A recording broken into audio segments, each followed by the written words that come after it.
Springfield. The National Weather Service has issued a number of weather advisories as heavy thunderstorms pass through the area traveling south to north up the Connecticut River Valley.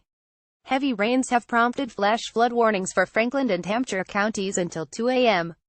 Wednesday morning. The National Weather Service called the flash flooding as dangerous and possibly life-threatening as water levels can rise very quickly, trapping people in dangerous situations. Do not drive in low-lying areas, and do not attempt to drive through standing water.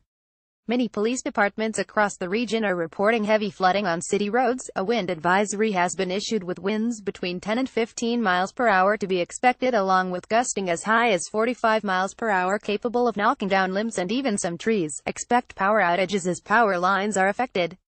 On the Outer Cape between Provincetown and Chatham, and as far north as Stellwagen Bank, gale force winds are expected with gusting up to 50 miles per hour.